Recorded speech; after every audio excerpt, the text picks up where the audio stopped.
Ya, Assalamualaikum warahmatullahi wabarakatuh. Selamat sore, salam sejahtera untuk kita semua, tentu saja salam sehat. Baik, saudara-saudara sekalian, kita melanjutkan kuliah kita sore ini dari tema yang saya berikan sebelumnya. Kemarin sudah ada dua materi yang saya berikan. Yang pertama, kita lanjut mengenai konsep dasar sistem sosial dan sistem budaya dalam wujud kebudayaan maritim. Baik, kita ke konsep sistem sosial. Jadi, bagaimana sesungguhnya sistem sosial dalam wujud kebudayaan maritim? Jadi, ketika sistem sosial itu untuk dapat bertahan dan berkembang, tentu saja dibutuhkan semacam adaptasi manusia terhadap sumber daya alamnya.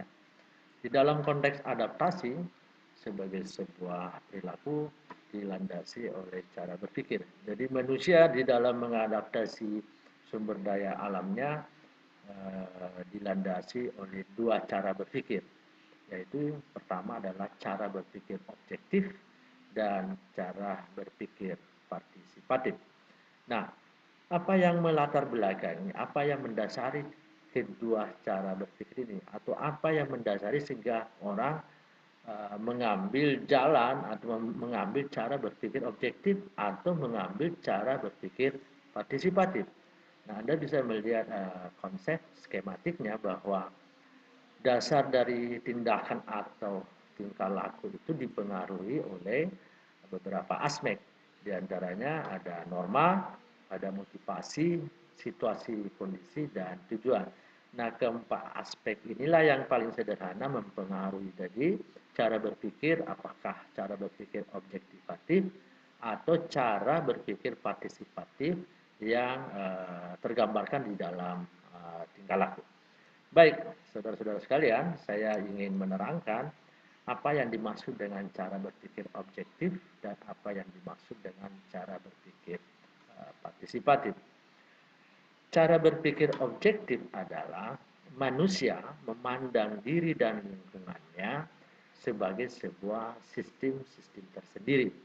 Jadi manusia itu adalah sistem tersendiri, alam fisik atau lingkungan itu adalah sistem tersendiri.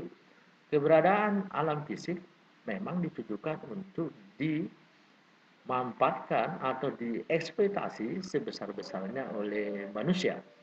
Sehingga hubungan yang terjadi antara manusia dengan alam fisik itu adalah hubungannya yang sifatnya eksternal atau hubungan eksploratif atau eksploitatif. Nah, sedangkan cara berpikir partisipatif adalah cara berpikir yang melihat hubungan manusia dengan alam fisik itu adalah hubungan internal. Jadi manusia menganggap bagian daripada alam fisik. Hubungan antara mikrokosmos dan makrokosmos. Manusia itu adalah alam itu sendiri yang melahirkan tindakannya atau tingkah lakunya. Sehingga tadi hubungan yang terjadi antara alam fisik hubungan persahabatan. Nah, pertanyaannya sekarang, yang mana paling ideal antara cara berpikir yang dimaksud? Apakah cara berpikir objektif atau cara berpikir partisipatif? Ya, yang paling ideal adalah bagaimana mengkombinasikan kedua cara berpikir yang dimaksud, baik cara berpikir objektif maupun cara berpikir partisipatif. Kenapa demikian? Karena masing-masing ada implikasi yang ditimbulkan. Cara berpikir objektif menimbulkan implikasi positif maupun negatif. Demikian halnya juga cara berpikir partisipatif ada aspek positifnya dan ada aspek negatifnya. Contoh misalnya cara berpikir objektifatif. Apa yang menjadi implikasi positifnya? Karena tadi dia menganggap bahwa alam itu harus dimanfaatkan dan hubungan manusia dengan alam fisik itu adalah hubungan yang sifatnya eksternal, eksplorasi, maka ilmu pengetahuan dan teknologi terus berkembang di dalamnya karena ingin bagaimana alam itu bisa dimanfaatkan secara optimal. Apa implikasi negatif dari itu? Iya, implikasi negatifnya tentu saja karena Ketika cara berpikir hanya mau mengeksploitasi saja, mau mengeksploitasi saja, tentu saja alam fisik itu hanya direduksi yang untuk kepentingan ekonomi saja. Tidak lagi dilihat bahwa alam fisik itu ada kepentingan sosial di dalamnya, ada kepentingan ekologi di dalamnya, ada kepentingan budaya di dalamnya, sehingga terjadilah degradasi sumber daya yang terus-menerus. Itu implikasi negatifnya. Nah, sementara kalau cara berpikir partisipatif, apa implikasi positifnya? Karena manusia menganggap dirinya adalah bagian dari alam, sehingga dia tidak akan memperlakukan alam semena-mena. Dia tidak akan melakukan perusakan alam. Karena kalau dia merusak alam, sama halnya dia merusak dirinya sendiri. Iya, implikasi positifnya terjadi di kelestarian sumber daya alam yang terus menerus. Apa implikasi negatifnya? Implikasi negatifnya karena tadi hubungan persahabatan terus dengan alam, semua harus melalui simbol-simbol alam, komunikasinya alam metafisik dengan simbol-simbolnya. Contoh misalnya ketika ingin membuat perahu menebang pohon, mencari pohon, dia harus berkomunikasi dulu dengan pohon. Wahai pohon, apakah kau bersedia ditebang untuk dibikin perahu? Dengan simbol-simbol tertentu, misalnya pohon memberikan simbol-simbol tertentu, rantainya pada nah itu dijadikan sebagai komunikasi, dia menganggap bahwa terjadi persetujuan pohon. Nah, jika itu terus dikembangkan, tentu saja ilmu pengetahuan dan teknologi akan bisa berkembang di dalamnya. Karena jadi yang terus dikembangkan adalah mitos, ritus, perismetik. Ya sesuatu yang irasional. Nah ini implikasi negatifnya. Jadi memang alam bagus, tetapi ilmu pengetahuan dan teknologi tidak bisa berkembang dengan baik. Contoh misalnya kita ambil kasus di daerah kita, Kajang di Bulukumba.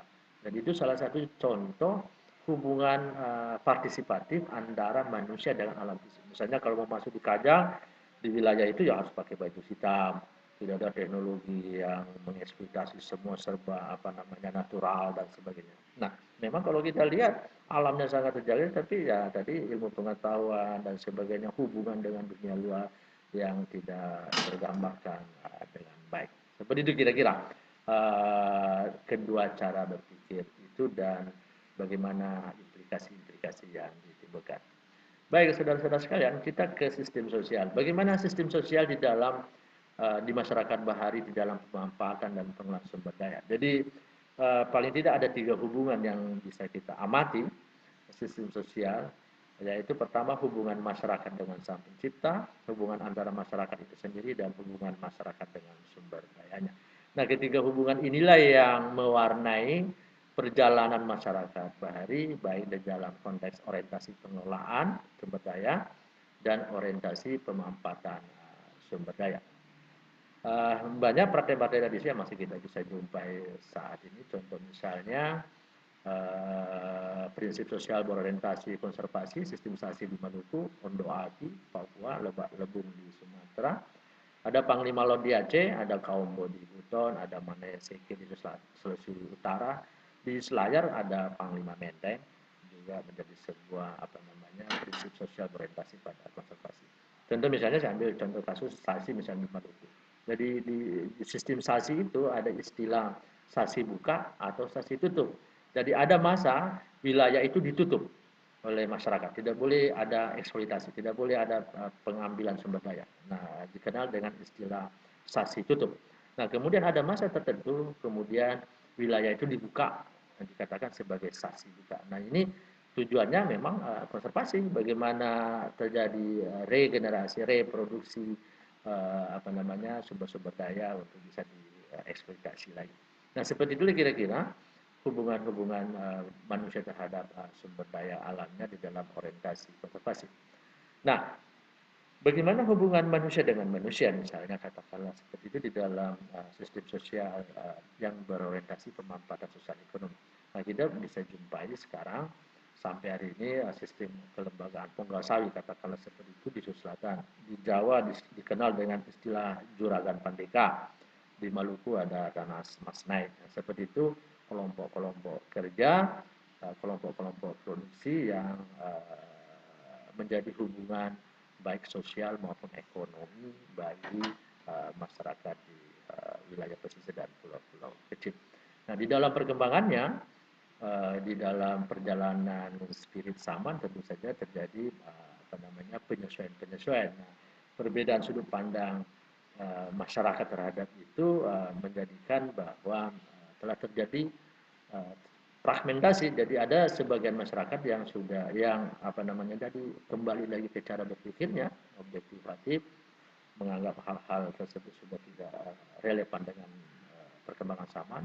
Tetapi di sisi lain juga masih ada yang masih tetap mempertahankan hal-hal seperti itu. Itulah dinamika kehidupan masyarakat pesisir di dalam aspek sistem sosialnya.